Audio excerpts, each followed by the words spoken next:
شبابنا الحلوين، شباب أولى ثانوي عام أو بكالوريا.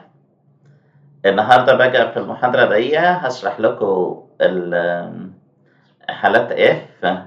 هشرح لكم اف الزيرو كونديشنال، وحالة اف الأولى والتانية والتالتة فيرست وسكند وثيرد كونديشن. مش بس كده، كمان يعني هقول لك البدائل بتاعت اف، وكمان انت فاهم انه الحالة دي بتستخدمها ازاي. لقيت هنا مثلا مضارع بتاخد فيوتشر، لقيت باست بتاخد would او could او might، لقيت باست بيرفكت. لكن ساعات يعلق لك على الحالة نفسها، يعني هل الحالة التانية دي كان اصلها ايه، والحالة التالتة دي كان اصلها ايه، وازاي جمل اساسا ما فيهاش اف ندخل عليها اف. فالموضوع يعني متسع وفيه تفاصيل كتيرة، فركزوا معايا وأنا هقول كل حاجة بشرح مبسط وسهل، وتطلع من المحاضرة ديت فاهم كل تفصيلة. وهحل معاك يعني ممكن ما يقرب من 150 جملة، وهشرح بالتفصيل كل جملة وكل إجابة اخترنا ليه دي وما اخترناش ليه دي، وإزاي الفروق البسيطة بين الصفرية وبين الأولى أخلي بالي منيها خالص. تعالى بقى أنا هشرح لكم، مش هفتح لك PDF الأول، لكن هشرح لك قدام عينك شرح سبورة. هفتح الأوبن بورد وهبدأ معاك الشرح بالتفصيل، هبدأ معاك حالات F بالتفصيل. يلا بقى نبدأ. هنبدأ أول حاجة، خليكم معايا كده. إحنا بنقول القاعدة اسمها إيه يا ولاد؟ اسمها إيه حلوين؟ اسمها conditional if. إحنا عارفين طبعا كلمة condition، صح كده معايا. اسمها إيه يا ولاد؟ conditional if. الكلام سهل وبسيط، ولو في أي تعليقات معاك اتفضل اسألهاني واعملها لي في الكومنتس تحت، وبعد كده انا هرد عليك في اي سؤال حضرتك هتسأله. ولو استفدت حلو بقى، ابدأ بقى اشترك معانا في قناة اليوتيوب، اعمل سبسكرايب وفعل زر الجرس. اسم القناة انجلش ويز مستر رأفت ديمتري، عشان يوصلك كل جديد وتستفيد من كل الشروحات اللي هنقدمها لك ان شاء الله. بصوا مبدئيا يا شباب، في أي حالة من حالات F عاوز أقول لكم F ديت لازم يجي وراها جملة كاملة close. يعني يجي وراها إيه ولاد؟ subject و verb. عارفين في العربي لما نقول جملة فعل الشرط وجملة جواب الشرط، مش كده؟ والتانية دي بيبقى معاها إيه ولاد؟ subject و verb. افهم كل حاجة بعد إذنك، وما تحفظوش حفظ، ما تحفظوش حفظ. ده فاعل ثم فعل، وده فاعل ثم إيه؟ ثم فاعل. يعني إذا ما ينفعش بعد إف ديت تجيب وراها فيرب بلس أي إن جي، يعني جيراند أو ناون أو فريز. اتفقنا على الجزئية ديت؟ تمام. تعالوا كده أما أقول لك مثلا على سبيل المثال، الجملة الأول قبل ما ندخل في الحالات. أما أقول لك مثلا if you، بص كده ركزوا معايا وافهموا كل حاجة، وكشكولك وقلمك. أنت ما بتحضرش حبيبي حاجة بتتفرج عليها، ده أنت حاجة عاوز تستفيد منيها. فإذا يبقى كل ذهنك معايا وتكتب النوتس بتاعتك وكل حاجة. if you stick to rules، يعني لو انت التزمت بالقواعد، ناخد وقت حلو كده ومبسوطين فيه. يو ويل، بص كده حلوين. يو ويل جيت بروموشن. كلمة بروموشن يعني ترقية. يو ويل جيت ايه؟ بروموشن. او جيت بروموتد يعني يرقى. بص كده يا جماعة، الجملة بسيطة. فين الكلام اللي انت بتقوله لنا بقى؟ subject to verb. حبيبي ادي اف وراها يو ده subject وستيك كده هو الفيرب، يبقى اسمها جملة. وشايف هنا طول ما بدأ الرابط في أول الجملة يبقى برضه في subject تاني وفيرب تاني اللي هو إيه؟ اللي هو will. معايا كده؟ يبقى if you stick to rules you will get promotion. if you stick to rules you will get a promotion. فجملة وجملة فنسميها close وclose وإف في الأول. تقول لي طب لو حط لي اف في نص الجملة اللي هو الكونكتور ده أو الرابط الكونديشنال ده، حبيبي نفس الحكاية، هتجيب وراها subject و verb وبرضه قبليها subject وإيه وverb، يبقى إذا الكلام سهل وواضح. أنا أقول لك مثلا I، بص كده، أنا أقول مثلا I would be grateful، ركزوا كده معايا في كل تفصيلة، مش هسيب لك حاجة. I would be grateful، على فكرة كلمة grateful يعني شاكر أو ممتن. If you helped me، if you helped me، دي مقدمة كده على إيه؟ على if. تلاقي مثلا بعد شوية هناخد بدائل if مثلا اسمها without، وكلمة تاني اسمها but for، وتلاقي ولاد without و but for ديت ما ينفعش يجي وراها جملة كاملة، لكن اللي يجي وراها إيه؟ verb plus ing أو noun أو phrase، أو noun أو إيه؟ أو phrase. خلاص؟ يعني هنا مثلا if you helped me، فعاوز أقول without، فهروح أقول إيه ولاد؟ أقول without your help. بص كده without معايا؟ without your help يعني بدون مساعدتك I wouldn't be grateful، ما كنتش هكون شاكر. I wouldn't be grateful. دي مقدمة ولاد سريعة كده على على الفرق بين if و without و but for. شايفين هنا حلوين؟ ادي without اهي جاي وراها your help، يعني ده نسموه noun. خلاص؟ نبدأ بقى الحالات. عندنا أول حالة ولاد الإف اللي هي بنسميها الزيرو كونديشنال. الزيرو كونديشنال للحالة الصفرية. بصوا، في معلومات جايز كنتوا تاخدوها في إعدادي ما هياش كافية. يعني إيه ولاد الحالة الصفرية؟ بصوا كده معايا. الحالة الصفرية دي لما بناخدها بيبقى التركيبة بتاعتها if، بعديها present simple،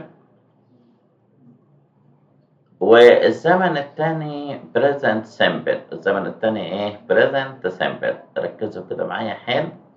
يبقى الزمنين هيكونوا يا ولاد؟ هيكونوا مضارع بسيط. طب ساعات انت حبيبي حافظهم بس مش عارف التركيبة، وامتى بستخدم الحالة الصفرية ديت وايه استخداماتها. مجرد ان انا اقول لك مضارع بسيط، يعني بتكلم على، بص كده، التكوينة بتاعته ببساطة انه مع هي او شي او ات، مش كده برضه؟ باخد الفعل فيه انا بشرح لك اهو كل حاجة اس او اي اس او اي اي اس. وطبعا الفعل ده زي لما اقول هي مثلا study، يبقى هي ايه ولاد؟ هي studies، مش كده؟ ولما أنفيها أقول مثلا doesn't study. وتلاقيه المضارع البسيط مع باقي الضمائر، مع I ووي ويو وذي، ما ياخدش حاجة، يبقى الفعل بدون إضافات، شكل المصدر يعني. فأروح أقول I study، ويبقى study ده يا ولاد لما يتنفي يبقى don't study، ولما أسأل عليه do you study. اتفقنا على كده؟ أنا بقول لك عشان الناس اللي ما عندهاش تأسيس حلو، أنا بقولها لك معايا في السكة اهي. بص يا ولاد كمان، أنا ممكن آخد present simple من verb to be am و is و are. لما أقول لك مثلا if you are wise people will admire you، أقول لك مثلا if you are clever you will get high marks، ده اسمه present simple.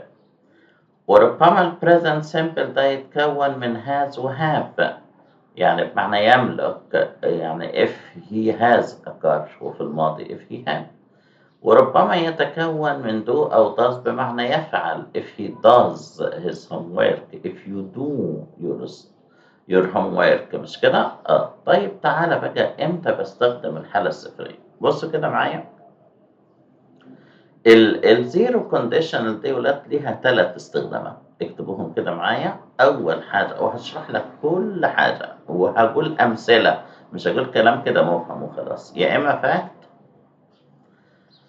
يا إما habit يعني عادة، يا إما generalization يعني كلام تعميم. إحنا بناخد إنجلش فالمفروض يبقى المصطلحات دي موجودة عندنا وعارفين الحاجات دي إنجلش، إحنا مش بناخد عربي.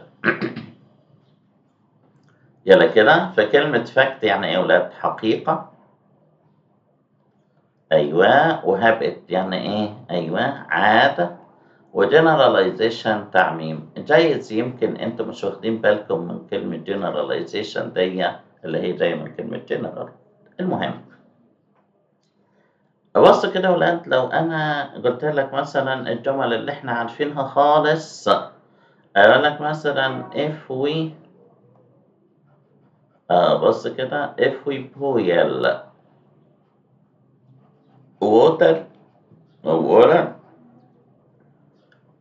it خلي بالكم كده معايا، لو غلينا المية it evaporates. طبعا عارفين it دي عايدة على الوتر. بص حلوين كده اهو. ادي هنا عندك present simple اللي هو فعل ايه يا ولاد؟ boil مش كده؟ و evaporates ده في اس و present simple برضه. تقول لي اشمعنى هنا ما ضافش اس واشمعنى هنا ضاف اس؟ احنا قلنا بقى مع اي وي ويو زي مضارع ما فيهوش اس، مع هيمشي وات المضارع فيه اس. طب هنا مضارع بسيط، ومضارع بسيط يعبر لي عن ايه يا ولاد؟ عن فاكت يعني حقيقة. ده حتى لما بنسأل عليها سؤال بنقوله ايه يا ولاد؟ ايوه what what ايه؟ what happens what ايه؟ what happens. ايوه if we ايوه if we boil water. What happens if we boil water؟ يبقى ماذا يحدث إن نغلي الماء؟ يبقى أدي if حتى تركيبة السؤال present simple وبعدها present simple. طب إيه happens؟ حط لها ليه اس معنى ما فيش يوشي وات؟ عشان دي فاكت والحقيقة ثابتة نتيجة واحدة. طيب دي كده اسمها حالة صفرية في الحقيقة. تقول لي أمال إيه العادة دي؟ بص يا باشا، لو أنا قلت لك مثلا if I stay up late. stay up late يعني لو أنا سهرت متأخر. I usually get up late. بص كده I usually get up late. بص حلوين كده.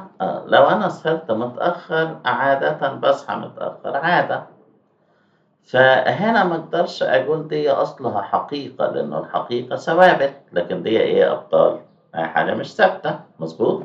يبقى انا لو سهرت متأخر عادة بصحى ايه؟ بصحى متأخر. زي لما اقول مثلا if مثلا I am مثلا hungry. I usually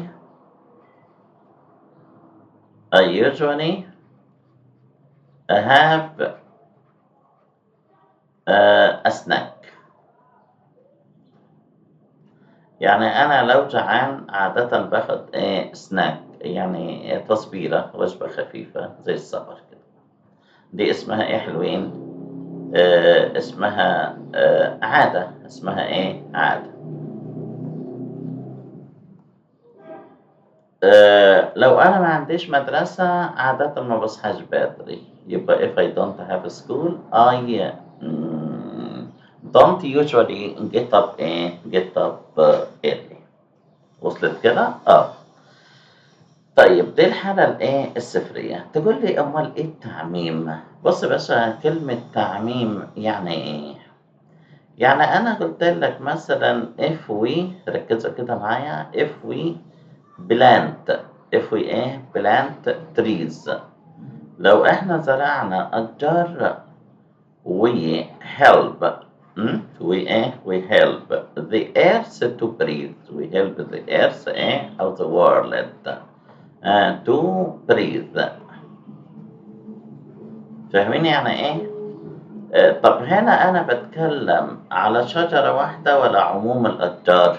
طب أنا خصصت أشجار بعينها ولا باتكلم general يبقى دي generalization، وفي نفس الوقت هي fact ما يمنعش. لكن خلي بالكم من الكلام اللي جاي بقى. لو أنا حلوين أخدت التعميم ده، ركزوا كده معايا، لو أنا أخذت بقى الجنراليزيشن دي هديكم مثال عليها. لو أخذت الجنراليزيشن دي، أيوه، وحولتها إلى specification،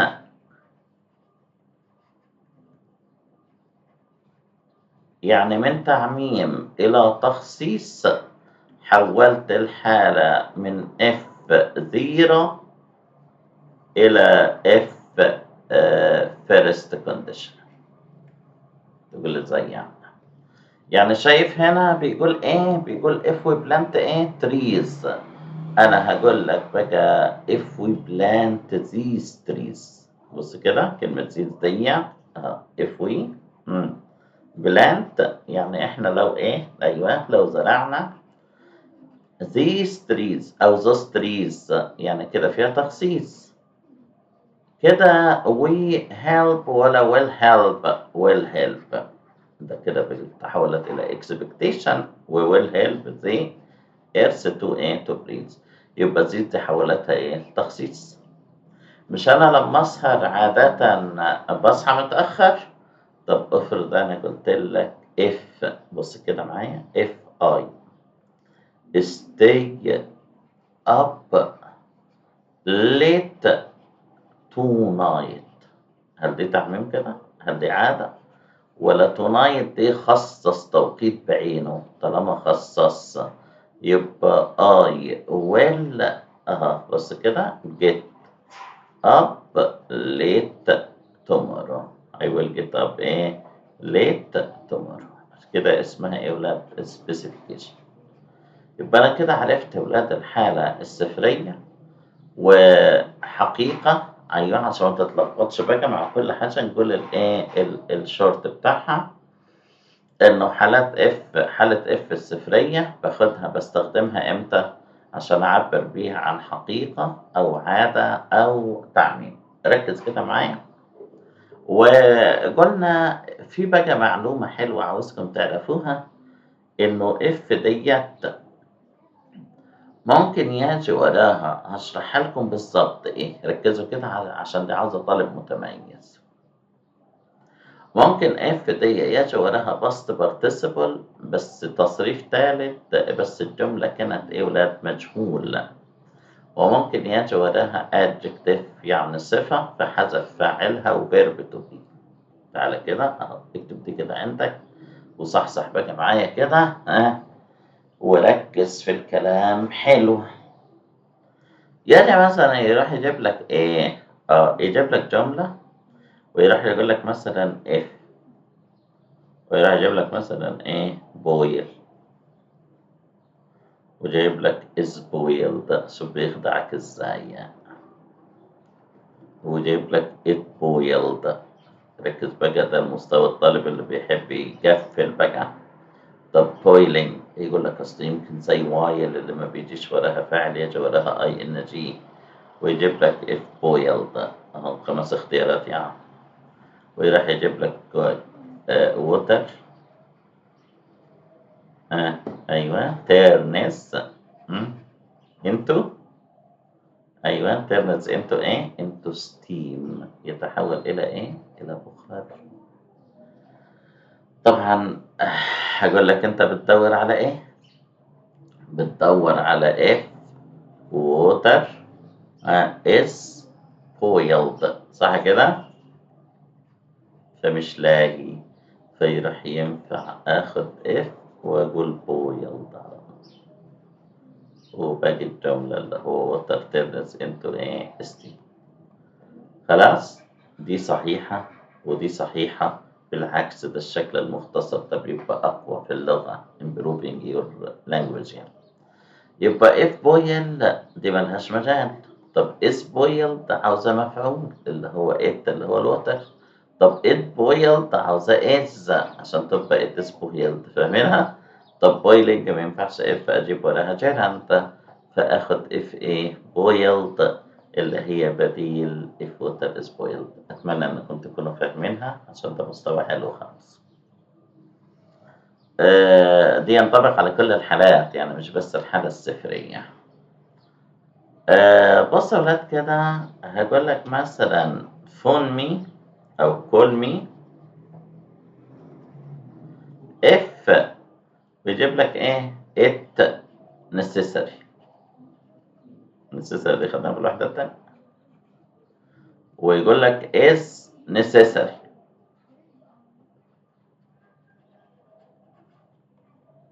ويقول لك اتصل بيا لو الأمر إيه ضروري. ويقول لك اختار if necessity. لا حيرتونا بقى. ويجيب لك if necessary بس. بص حلوين كده، اما اقول لك اتصل بيا لو الامر ضروري فهقول لك call me if it necessary ما تنفعش لان الصفة عاوزة اجيب ليها verb to be. طب is necessary بس لا دي عاوزة اجيب ليها subject. طب necessity بس تبقى necessity. لكن اخد necessary بمعنى if it is necessary بمعنى if it is necessary. فينفع اخد ايه يا ولاد؟ اخد الصفة لوحديها من غير الفعل وفيرب تو بي. تقول لي طب ما هو جاب هنا فاعل، اقول لك ما جابش فيرب تو بي. تقول لي هنا طب ما جاب فيرب تو بي، اقول لك ما جابش فاعل جاب بي. فهمتوها؟ تمام. يبقى من الحالات الخاصة انه اف في حالة ما تكون الجملة مبنية للمجهول ينفع اجيب لها تصريف ثالث ان لم يوجد المفعول وفيرب تو بي وايه وتصريف ثالث للفعل. وصلت كده؟ طيب وممكن اخد وراها الادجكتيف على طول لو ما عنديش السبجكت وفيرب تو بي، يا كاملة يا مختصرة. نو كومبرومايز مفيش حلول وسط، يا ابيض يا اسود. وصلت؟ تمام. ندخل بقى على الحالة الأولى لإف. ركزوا كده معايا يا أبطال. إيه بقى الحالة الأولى لإف دي؟ اللي هي فيرست كونديشنال بتبقى زيرو طبعا. بيبقى إف دي ولاد وراها ركزوا كده معايا مضارع.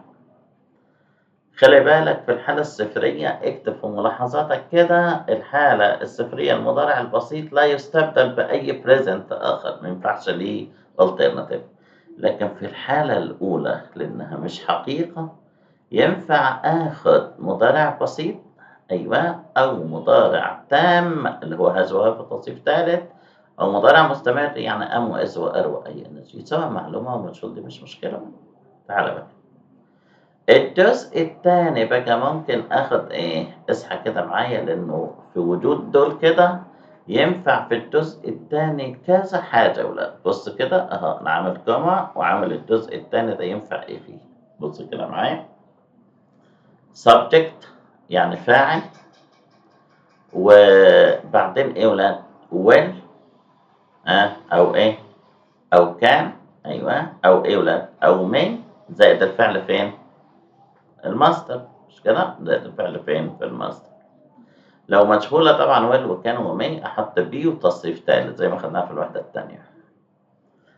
يجوز يا ولاد إنه مفيش فاعل فتبقى الجزء الثاني أمري، وأمري يعني الفعل في المصدر الأمر بدون إضافات. يا إما دونت ومصدر يا إما دونت زائد الإيه؟ مصدر. خلي بالك وهيقول أمثلة كتير يعني. يبقى دي حاجة تانية. الحاجة التالتة يا ولاد ممكن أستخدم في الجزء الثاني نصيحة، وأكيد نصيحة يعني في subject. فاكرين من النصايح بقى اللي خدناها في الوحدة الثانية ينفع آخد should زائد أيوه زائد المصدر أو should أنت طبعا. ينفع أستخدم ought to زائد المصدر أو ought not to. ينفع أستخدم apostrophe دي اللي هي اختصار had better زائد المصدر. ينفع أستخدم would اللي هي اختصار apostrophe دي اختصار would و rather مش كده؟ would إيه rather زائد المصدر. ينفع ولاد أستخدم جملة طلبية، يعني يبقى كان يو أو إيه حلوين أو could يو زائد الفعل فين؟ في المصدر. تقول لي هي كنت دي مش تبقى ماضي؟ لا يا حبيبي، في الطلب كان وكنت مفيش فرق بينهم، أو would you mind. فاهمين كده؟ تعالى بقى نقول جمل عليها. انت ممكن حضرتك تصور مثلا الصفحة دي وانت قاعد بتحضر، خليهم قدامك وتعالى كده نحل عليهم جمل. تعالى كده نكتب عليهم جمل، وقول لي ايه الحالة اللي احنا اخدناها بقى. بص كده معايا. لو انا قلت لك مثلا if you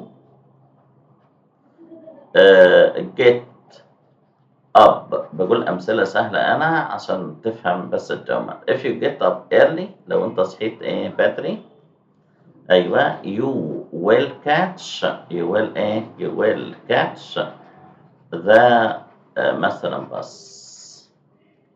هنا أهي جملة عادية if you get، وأدي will catch present simple وfuture. طب لا تقول لي لو هنا حط هي، هقول لك gets، وهنا هي will، طبعا الفعل الناقص هياخد كل الضمائر. وصلت؟ طيب يقول لك مثلا if you aren't مثلا cautious. ليه هنا aren't قال ما قالش don't؟ مش كده؟ ببساطة عشان cautious دي معناتها حذر أو حريص، وبالتالي لما نقول حذر أو حريص يعني صفة. You won't make mistakes، مش هتعمل مش هتعمل أخطاء. You won't make mistakes، مش هتخطئ. مش كده؟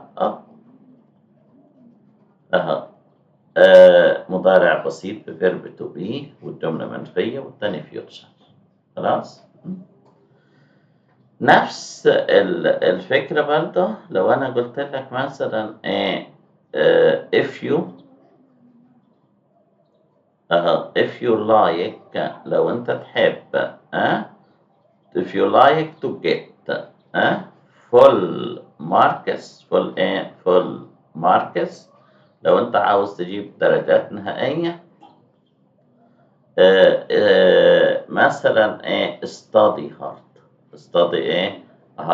هنا دي جملة ولاد؟ جملة أمرية. أقول لك مثلا في الجزء الثاني don't waste your time، أو don't neglect. حلو فعلا neglect ده خدنا قبل كده، يهمل.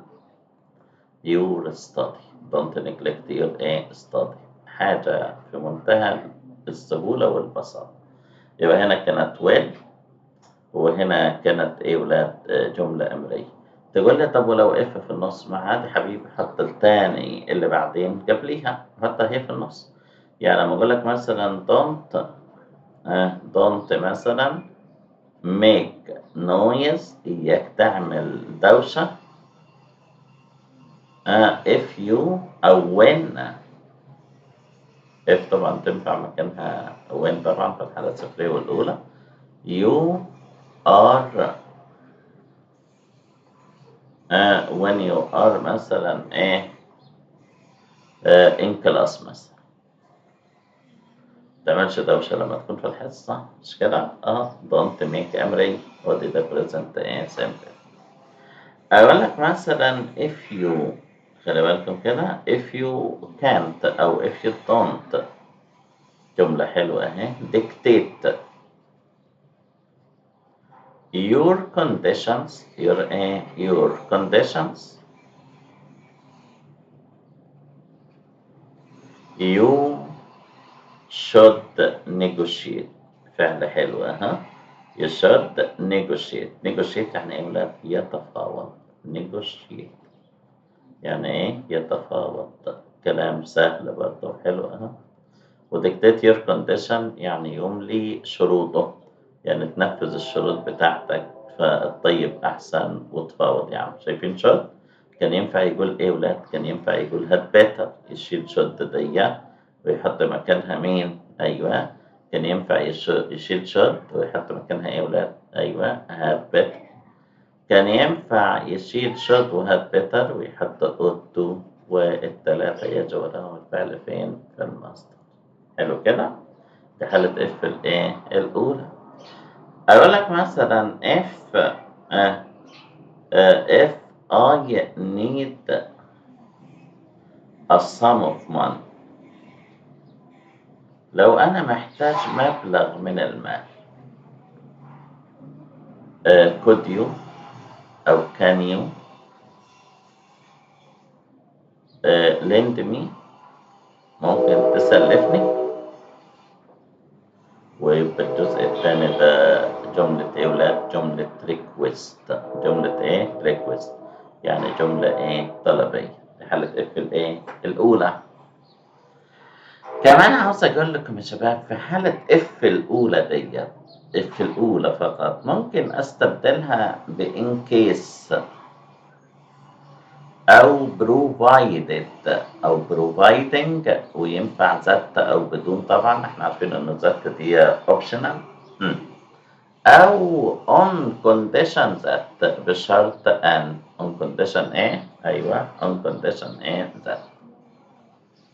وكمان في كلمة تاني اسمها as long as أو so long as، معناتها طالما. بص كده أقول لك مثلا أهو مثال as long as، ده بدائل اف في الحالة الأولى فقط. أقول لك مثلا as long as، طالما you have a driving license. you have ايه؟ a driving license، طالما معاك انت رخصة قيادة. driving ايه؟ license. ايوه ركزوا معايا. you can drive a car. you can ايه؟ drive a car، تقدر تسوق ايه؟ سيارة. يبقى هي مشروطة، يعني كأنه بيقول له if you have a driving license you can drive a car license، يعني رخصة. خلاص دي الحالة الايه؟ الحالة الأولى، مش كده؟ بص يا شباب كده، في جملتين لطالب في منتهى التميز صراحة. بص كده معايا، أنا قلت الفكرة من شوية بتاعتها بس متطورة شوية. لو قلت مثلا if، ركزوا كده معايا، لو أنا قلت مثلا if، خليكم معايا كده، the if the ايه؟ بص كده معايا. لو أنا قلت يا ولاد if the money، if the ايه؟ if the money. بص كده وقلت لك ادي distribute هنا. distribute يعني يوزع، عايزين نصححها بس. distribute يعني ايه؟ يوزع. يلا اكتبها بقى عندك كلمات. equally people want to suffer. ركز بقى معايا الفرق بين الجملتين ايه. التانية بقى لو قلت if the money distribute،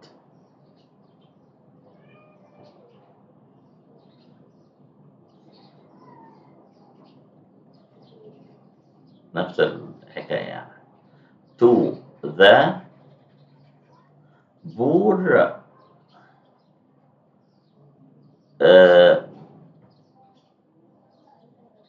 is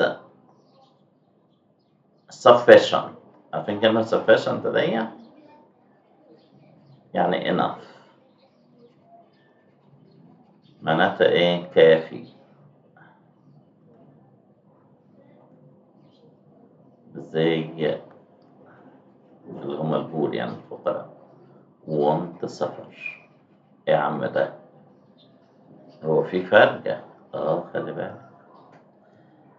الجملة الأولى حلوين، هي جزء واحد بفعل واحد، فهبنيها للمجهول لو الفلوس توزع بالتساوي، الفلوس اللي بتتعطى للناس يعني مخصصة.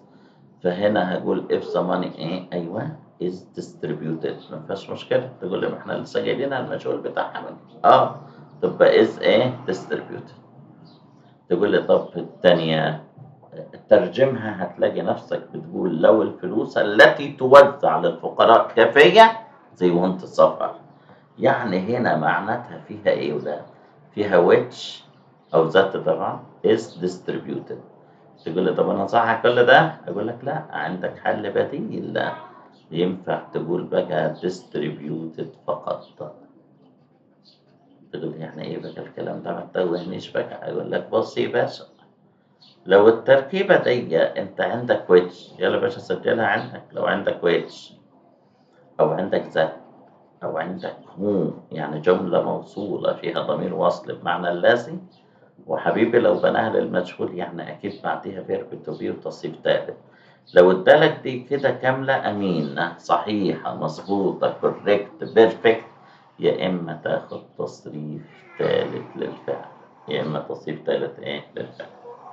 ركز كده معايا، هقول لك جملة عليها تاني، واقول لك اختيارات مختلفة، وهقول لك ليه ما خدتش ده. اسحب كده معايا. لو انا قلت لك نوبل ديت is a prize، نوبل is ايه؟ is a prize. قلت لك اختار بقى، ايه رأيك؟ give. طب is given. طب which given. شفت بقى الاختيارات؟ which ايه؟ which given. طب giving. طب given بس.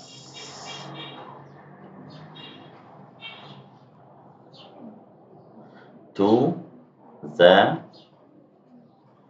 outstanding. حلو outstanding ده يعني متميز. outstanding figures. outstanding ايه؟ figures.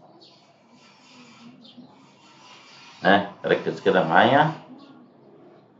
فهقول نوبل ديت is a prize. بتدور على ايه يا عم؟ give هي برايز دي هتدي ولا تعطى؟ تعطى.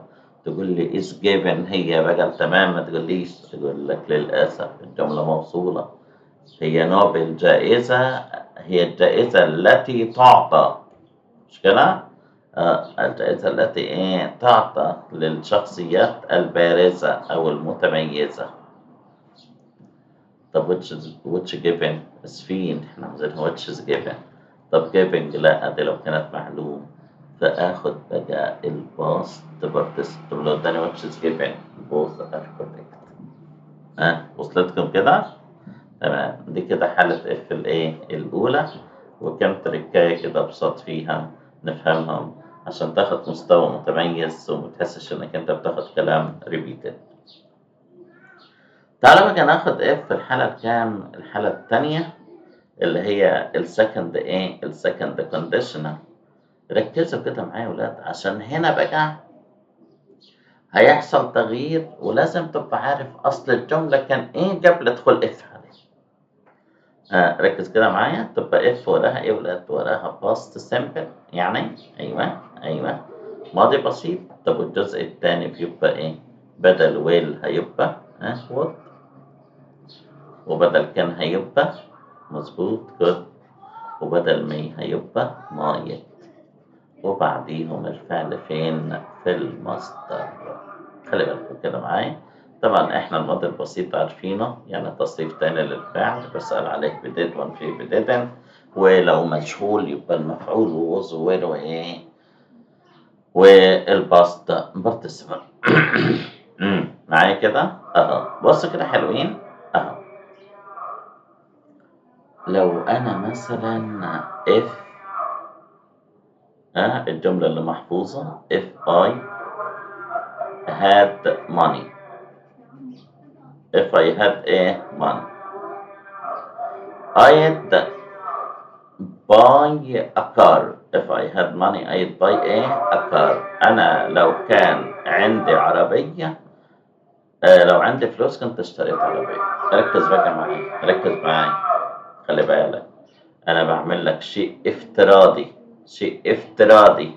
لو أنا كان عندي كنت اشتريت. يا باشا أنا عندي ولا ما عنديش؟ بص كده بتساوي، خلي بالك. had دي كان أصلها إيه؟ مضارع have. طب الجملة مثبتة يعني كان أصلها منفي، يبقى I don't إيه؟ I don't have money. ركز بقى عشان الجزئية دي. ما هو أنت سهل تختار، لقيت would هنا بتاخد ماضي بسيط، لقيت ماضي بسيط هنا بتاخد would أو كده وهي. لكن يجب بقى يقول لك طب الجملة دي معناتها إيه؟ أو يجيبها لك في الريرايت بقى. أنا ما عنديش فلوس so I don't buy a car أو I can't buy a car. I can't إيه؟ buy a car. ركز بقى معايا. I can't buy إيه؟ a car. معناتها إيه هنا يا ولاد؟ معناتها إنه أصل الجملتين كده كانوا مضارع، صح ولا لأ؟ وكانوا الجملتين منفيتين، فراح أثبت الجملتين والمضارع مضاه. كأنه عمل إيه؟ بص كده. الجملتين في الأصل قبل دخول اف عليهم كانت جملتين زمانهم ايه حلوين، مضارع زائد ايه؟ مضارع. راح حولها لك لاف حالة كام؟ أيوه حولها لك لاف حالة كام؟ حالة تانية. طب وكانوا الجملتين أصلا نيجاتيف يعني نافية، راح حولهم لك الاتنين ايه؟ إثبات. وجاء بعد كده لو الجملتين مثبتين يروح يعمل ايه بقى؟ ينفي الاتنين. ينفي الايه؟ الاتنين. خليكم معايا كده. نفالك الايه؟ الاتنين. مثال تاني. مثال تاني. I don't know. أنا لا أعرف his phone number. أنا مش عارف رقم إيه؟ رقم تليفون. ركز كده معايا. So I can't مش قادر أتصل بيه. I can't إيه؟ contact him. ركزوا كده معايا. ركز كده. إحنا بنقول إيه الكلام؟ نفي ونفي يتحول إلى إيه ولاد؟ إلى إثبات زائد إثبات. خليك معايا كده. أنا إيه؟ أنا مش عارف رقم تليفونه. مش عارف رقم إيه؟ تليفونه. عشان كده مش قادر أتصل بيه، مش قادر أتواصل معاه. عارفين عاوز أقول إيه أنا؟ أيوه. أشيل مين؟ نفي مع نفي. ودايما بعد إف خلي بالكم جملة السبب يبقى في سو جملة السبب قبليها، لو بيكوز باخد اللي بعديها. يلا حلوين. راح أقول إيه؟ إف إيه؟ أيوه. تبقى إف I هشيل دون ونو دي أمضيها، يبقى if I إيه؟ أيوه if I knew his معايا his إيه؟ his phone number his phone إيه number I could أو would أو might contact him. شفتوها؟ contact إيه؟ contact him. لو أنا كنت عارف رقم تليفونه كنت اتواصلت معاه، يعني أنا لا عارف ولا اتواصلت. وصلت كده؟ تعالى بعد كده جملة تاني. لو أنا قلت لك مثلا I am ركز كده معايا. I am not a lawyer يعني أنا لست محاميا. So I can't defend you.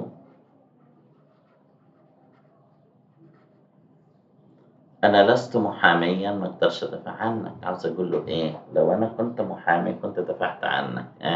يلا كده هروح أقولها إزاي ولا if أيوه I هشيل مين؟ النفي مع النفي.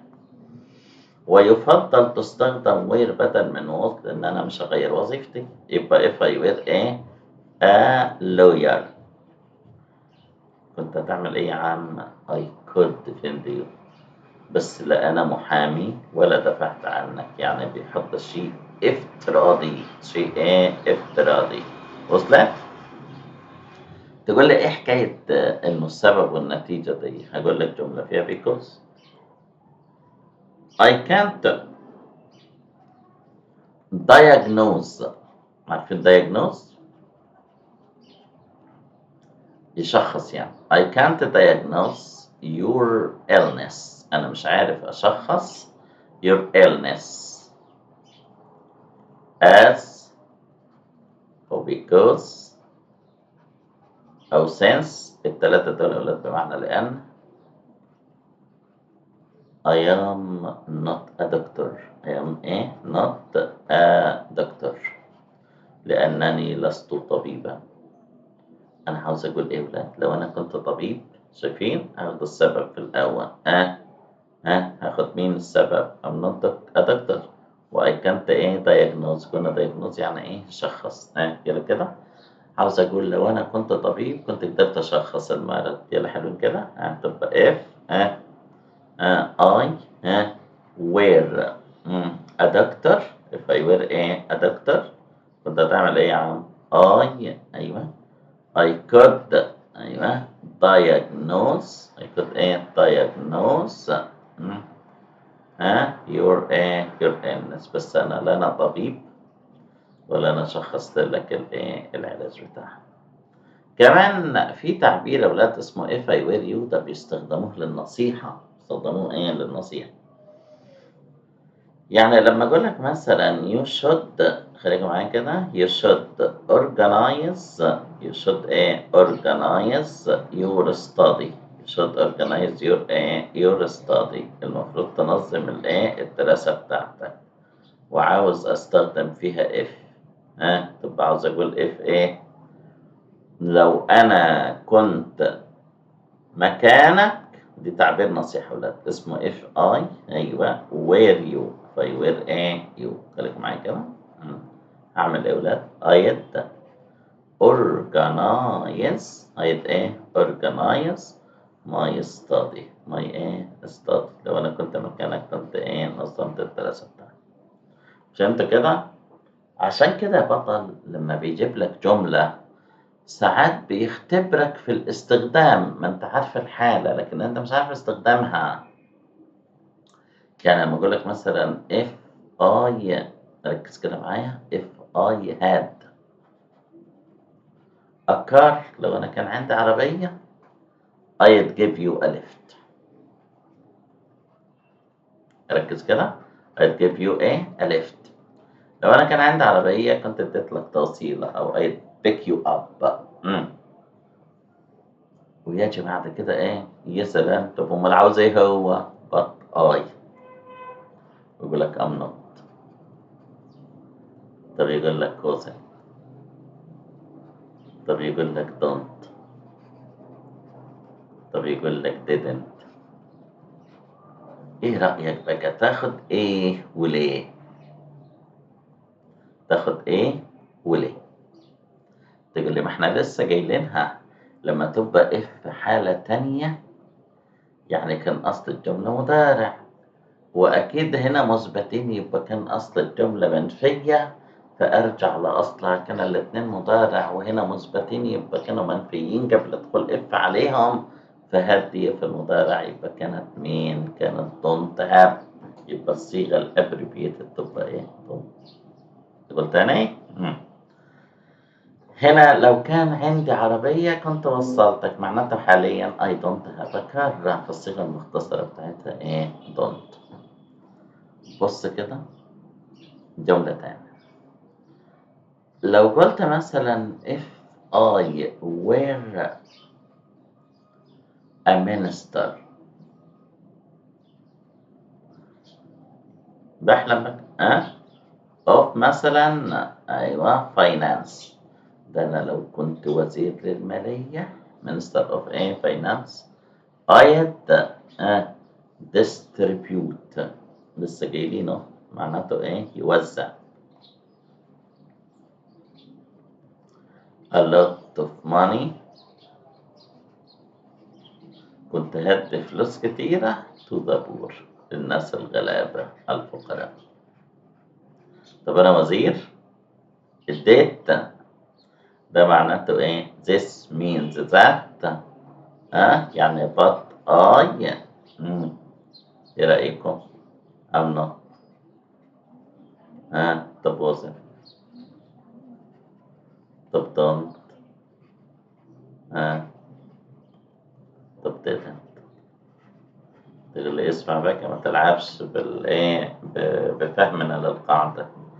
ما أنا بقول لك لو أنا كنت وزير لو أنا كنت وزير، يعني حاليا أنا وزير ولا مش وزير؟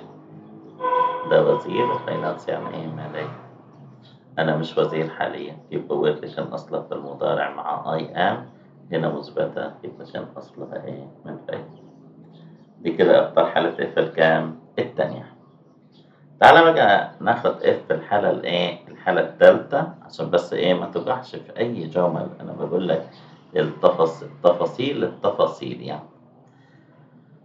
إف بقى الحالة التالتة بتبقى إف وراها إيه يا ولاد؟ إف وراها ماضي تام. ماضي إيه؟ ماضي تام، يعني فاعل وهات وتصريف تالت للفاعل، مش كده؟ ده في حالة الفاعل. لو مجهولة طبعا هتبقى هات وإيه؟ أيوه هات وبين وبسط إيه؟ بارتيسيبل.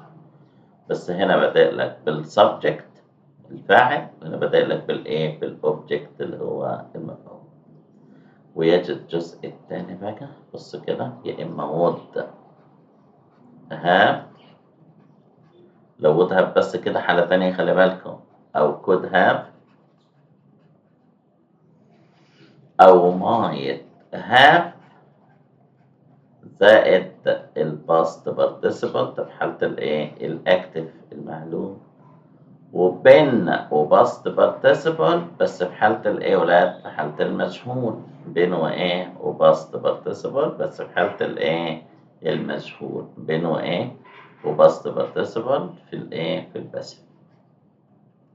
خلاص، ده could have أو would have أو إيه؟ أو might have. لو تصريف تالت بس تبقى معلومة، لو بين وتصريف تالت تبقى إيه؟ باسف، يعني إيه؟ يعني مجهول. خلي بالكم بقى عشان تفرق بين التانية والتالتة. if I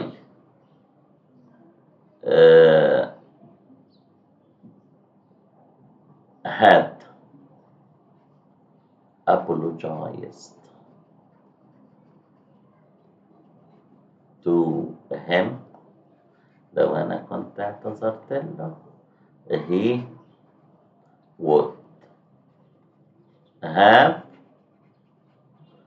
forgiven me. كان إيه؟ كان إيه؟ كان عمل إيه؟ كان سامحني. لو أنا اعتذرت له كان إيه؟ كان سامحني. يعني أنا اعتذرت ولا ما اعتذرتش؟ هو سامحني ولا ما سامحنيش؟ ركز بقى هنا بطل بقى إيه؟ هنا ماضي تام. عارفين أصل الجملة هو إيه؟ أنا ما اعتذرتش وهو ما سامحنيش. يبقى هنا أصل الجملتين قبل دخول إف كانوا الجملتين إيه؟ ماضي. خلي بالك في الحالة التانية كان أصل الجملتين مضارع. حولهم إلى إف حالة كام؟ حالة تالتة. حالة كام؟ تالتة. وبرضه نفس الحكاية، النفي والنفي عمل لهم إيه؟ إثباتهم، والعكس صحيح.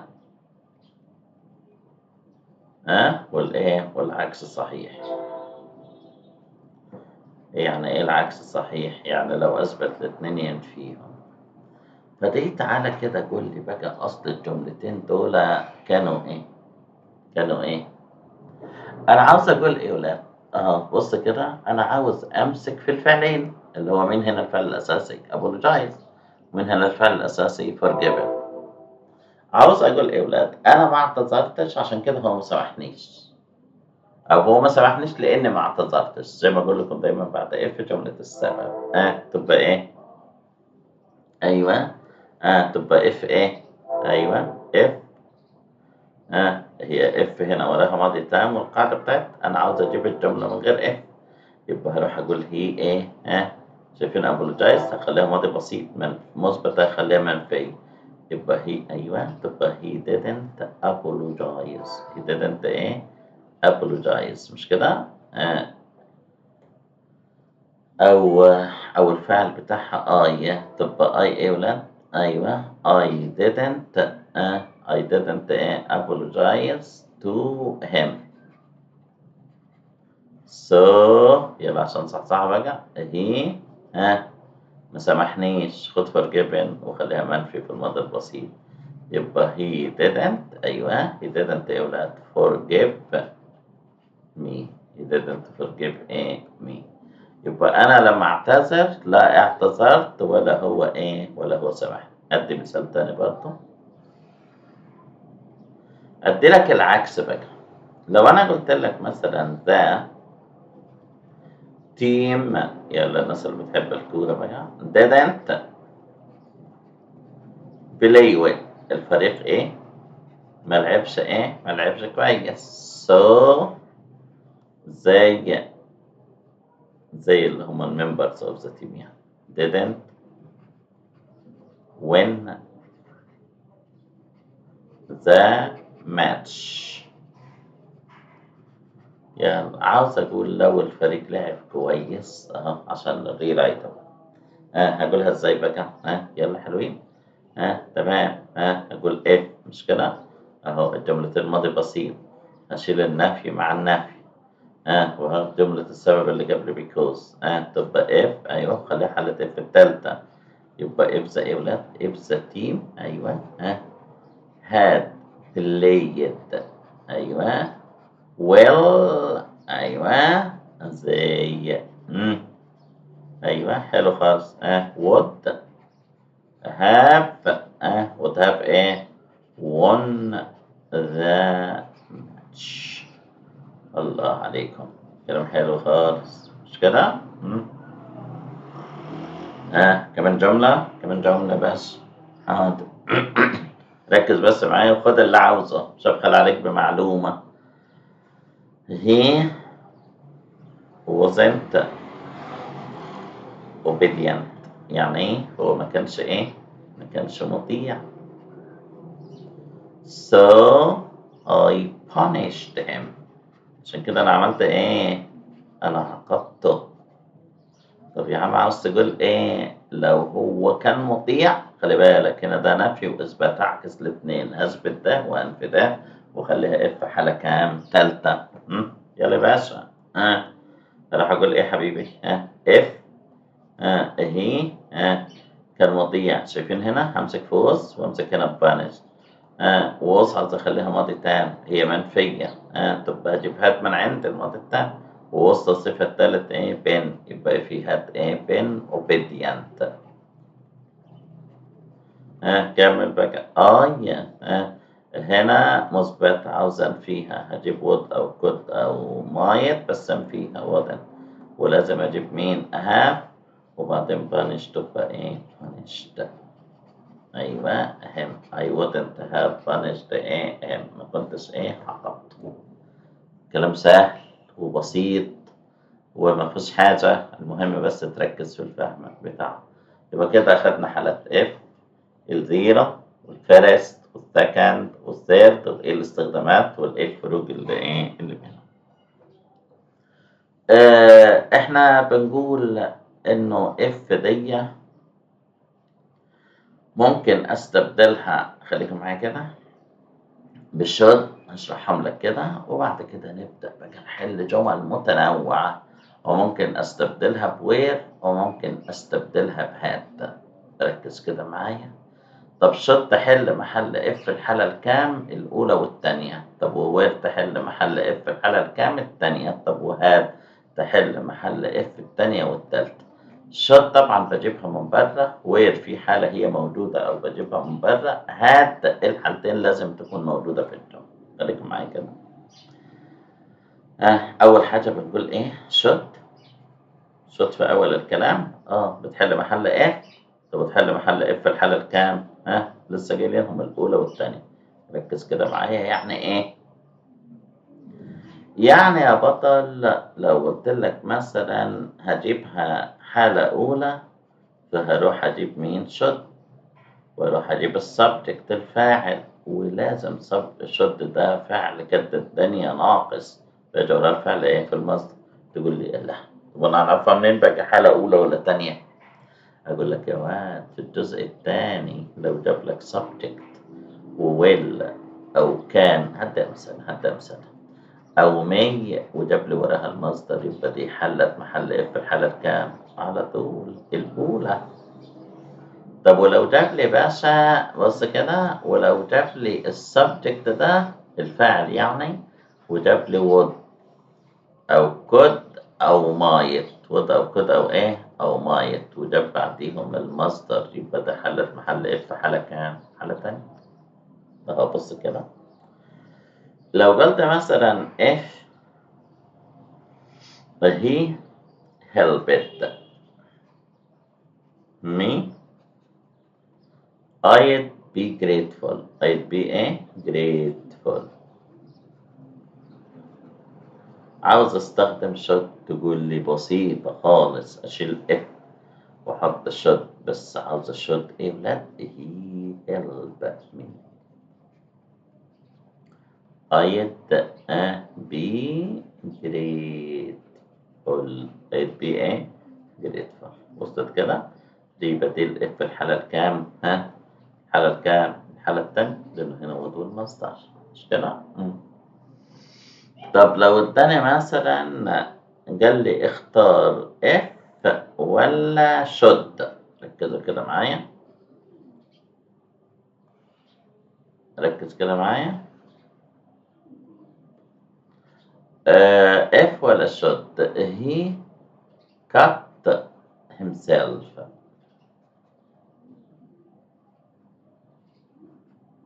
himself. he will feel pain. يعني تاخد if ولا should؟ هنا will والمصدر، تقول لي طب ما should تنفع محل if في الحالة الأولى. أقول لك يا تصحى يا تصحى يا تصحى. شوف if هنا دي cut. لو كانت حالة أولى كان بقت cuts. يبقى if تنفع ولا ما تنفعش؟ ما تنفعش. ناخد مين بقى؟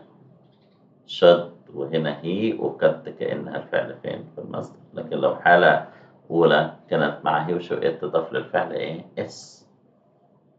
وصلت؟ تقول لي طيب افرض الجملة، هفكر لك بطريقتك. جاب لي if وشد، قال لي اختار he cut himself. he would feel pain. تسألني تاخد أقول لك يا باشا الاتنين صح، الاتنين صح، لأن هنا cut لو شد يبقى هي cut المصدر. طب ولو if الماضي من cut برضه cut، فبوث are correct. وصلت؟ تعرف بقى التانية؟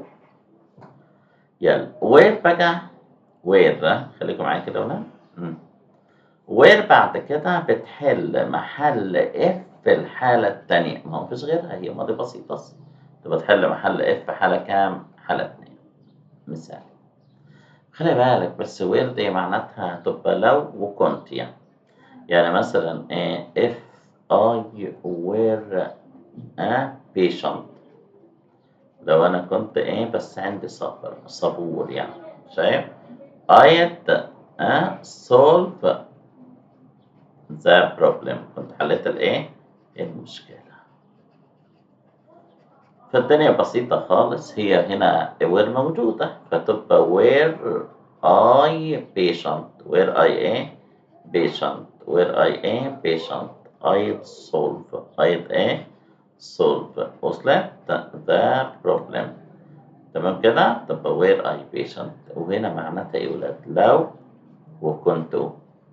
وطبعا verb to be طبيعي حاجة ورايا صفة يا فريز، التركيبات بتاع الفيرب to be يعني. وصلتكم؟ تقول لي طيب امال بقى ليها حالة تاني؟ افرض ما عنديش وير انا في الجملة، هقول لك بقى بس لازم تكون حالة تانية. if I helped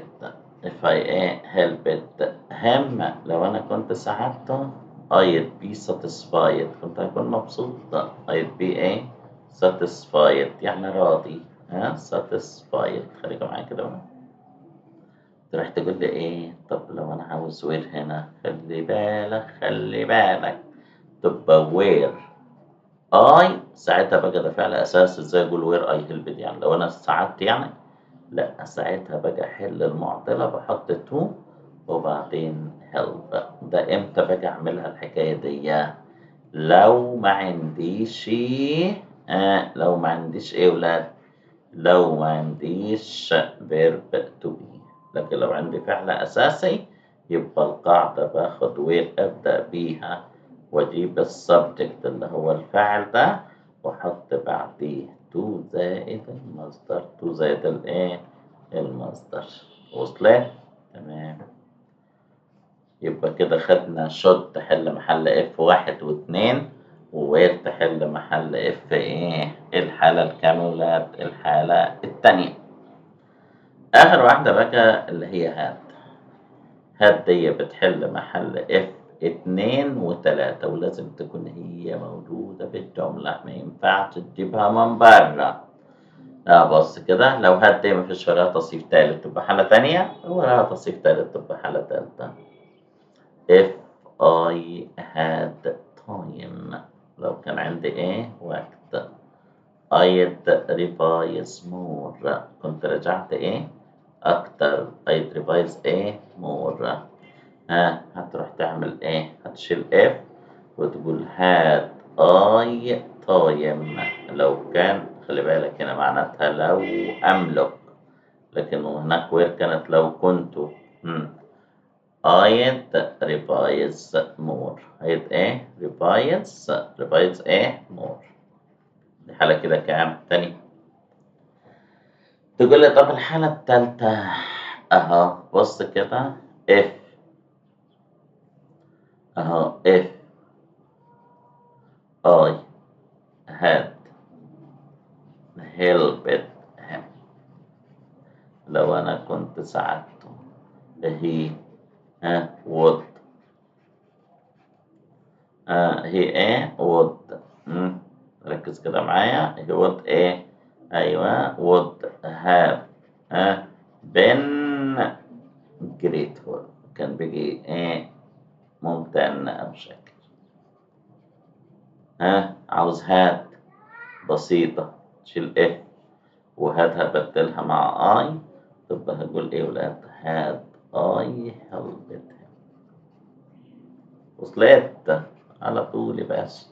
جواب الشرط يبقى he would have أيوة been grateful. he would have been grateful. حلو خالص، تمام جميل. طبعا في عندي أولاد بديل if حاجة اسمها unless. اسمها unless، ليها نفس الاستخدامات بالظبط، بس هي بتساوي if زائد not. يعني if you don't help me يبقى unless you help me. كده أنا شرحت لكم حالة if. دايما بنقول معيار الفهم الحل. لو انت هتحل معايا مظبوط يبقى انت فاهم، لو انت بتحل جمل غلط يبقى محتاج تذاكر القاعدة تاني وتراجعها تاني. يلا باشا اتفضلوا كده نبدأ نشتغل، نحل بقى جمل عليهم. يلا كده معايا. يلا حلوين. نبدأ. أكبر لكم الصفحة شوية عشان تبقوا شايفين كل حاجة.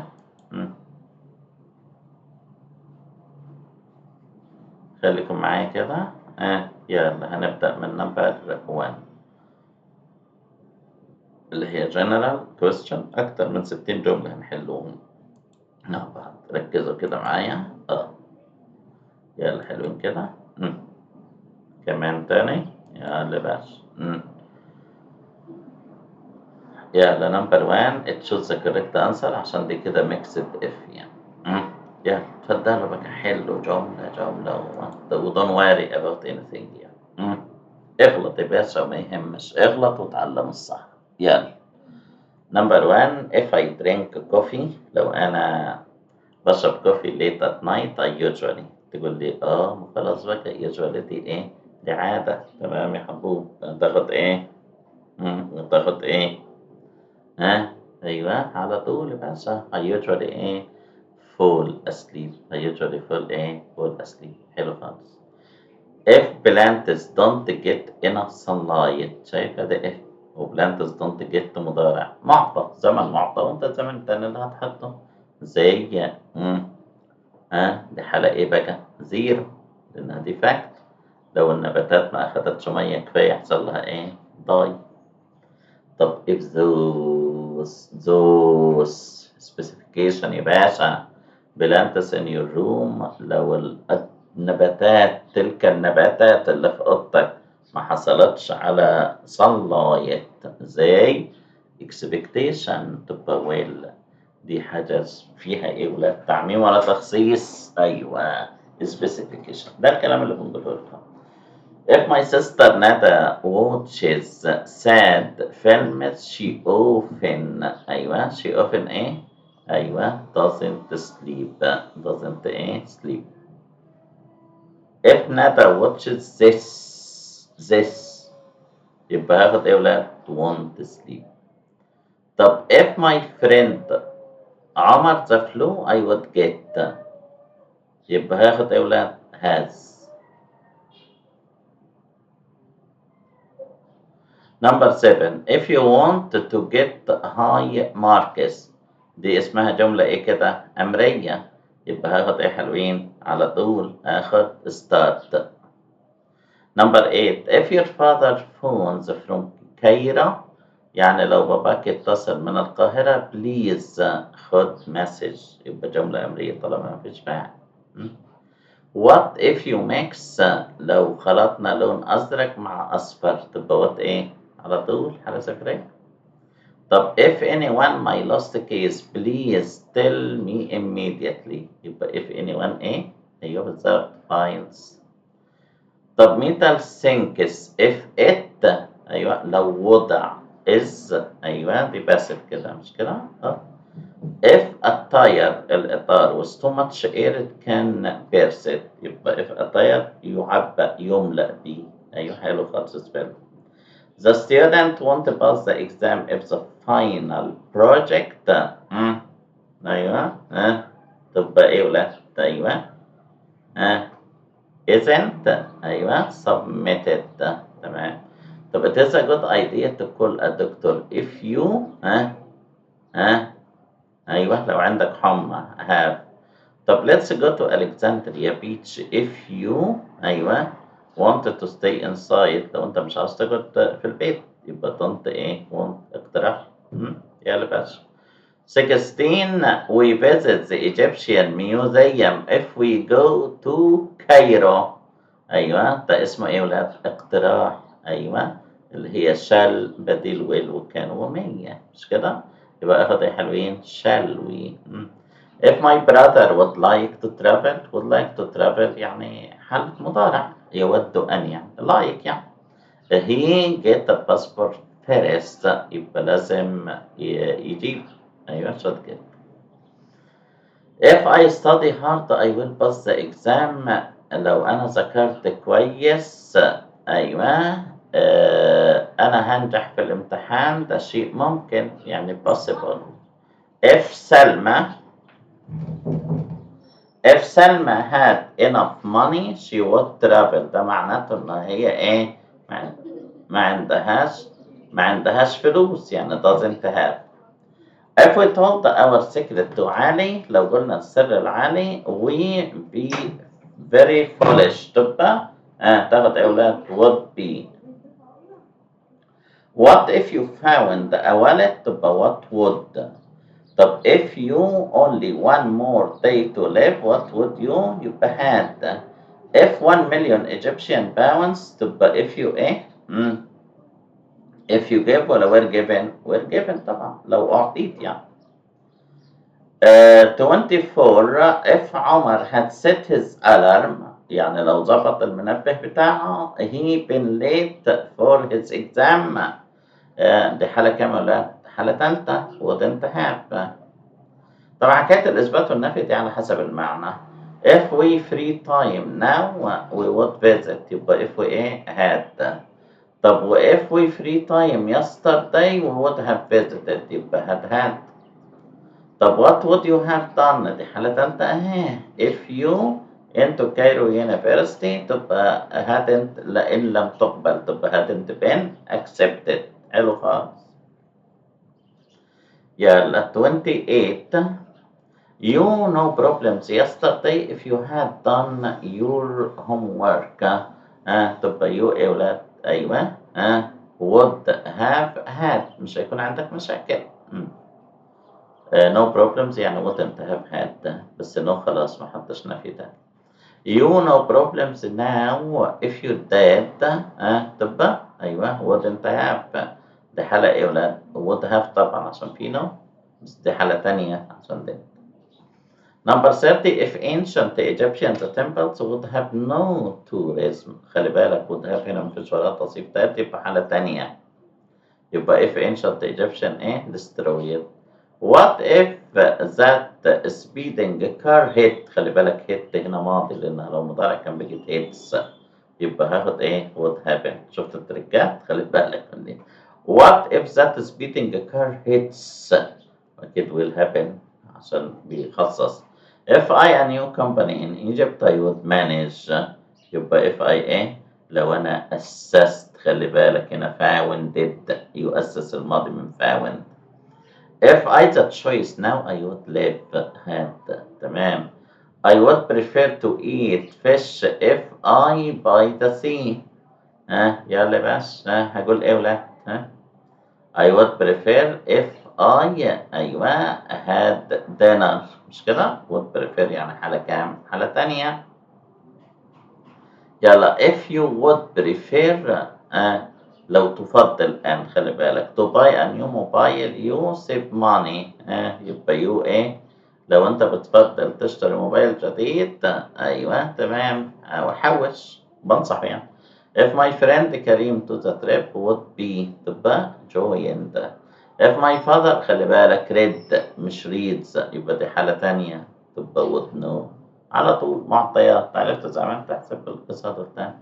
He would have passed دي حالة كام؟ حالة تالتة. لو ذاكر كويس ده معناته إن هو إيه؟ مراجعش كويس. أيوه أدي دي اللي بقول لك عليها، لما تكون حالة تالتة يبقى أصل الجملة كان ماضي بسيط، لو تبقى حالة تانية يبقى أصل الجملة مضارع. طب if I a billion pounds I would buy، يبقى if I إيه؟ أيوه بالظبط one. لو الإيرثكويك ضرب المدينة بتاعتك في مصر what would you do؟ عشان هبت ماضي. الجفرمنت will build if، خلي بالك بقى if needed يعني if it is needed. اهو بص بعديها اللي قلناها في بداية الفيديو خالص. تبقى if ايه بقى؟ ايوه wood will produce smoke، يبقى if heated يعني if wood is heated. بس فاهم ما عنديش if wood is heated. يلا the working hard it leads to success، يبقى in case of حالة ما تذاكر، مش معقول هقول بدون مذاكرة جادة هتؤدي للنجاح يعني. I were asked to would live، تبقى هاخد ايه يا ولاد؟ ايوه if I were asked يعني لو طلب مني. طب I ask for your help I will call you. if I ask مش كده؟ لو أنا طلبت النصيحة بتاعتك هتصل بيك. يا لباس.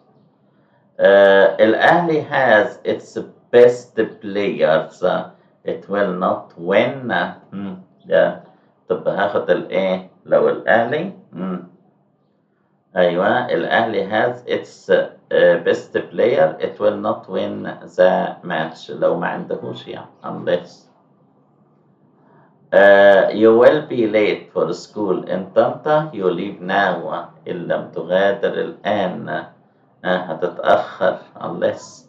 I would never swim in the Red Sea a boat is nearby، أنا عمري ما هسبح في القارب. أيوة تبقى إيه؟ أيوة تبقى إيه ولا بالظبط unless عشان هنا جملة كاملة.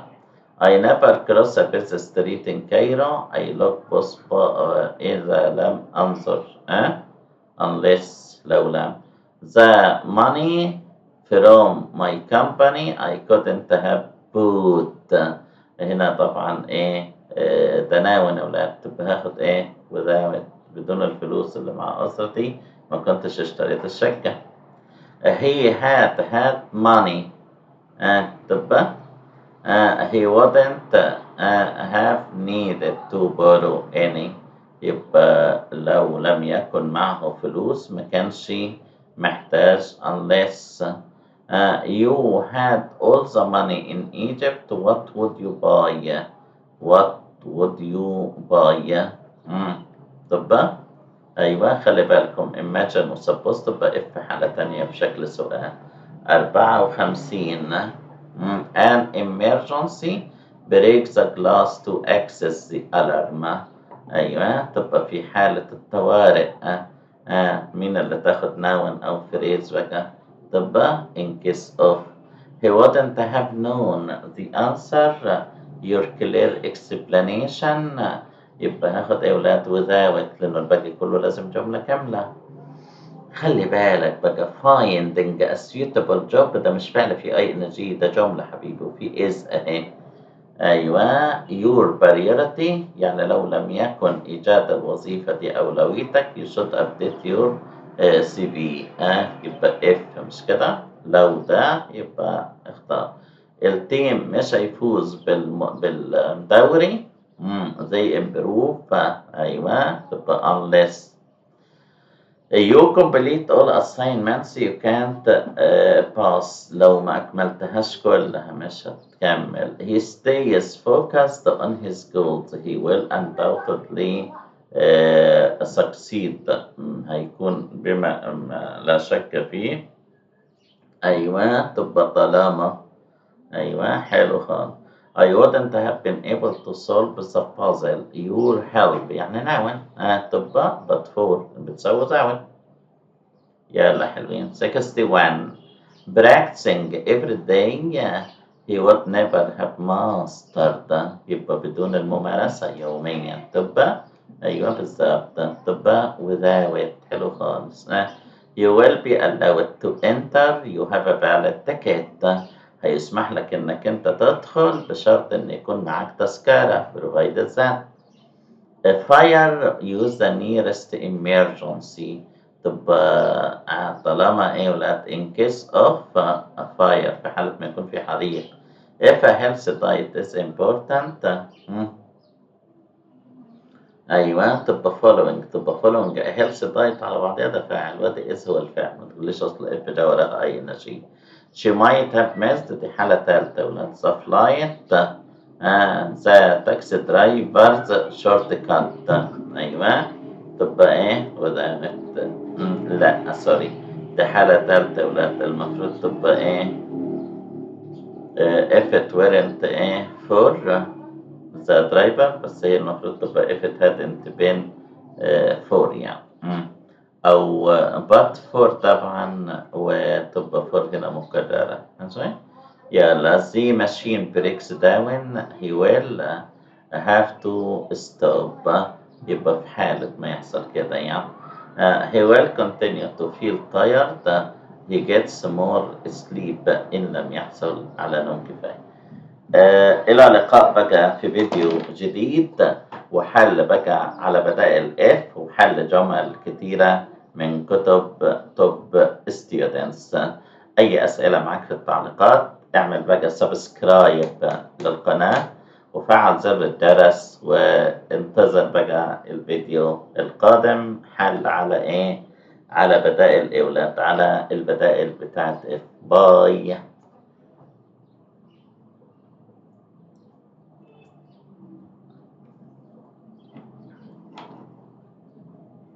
خلاص شباب؟ اوكي باي باي.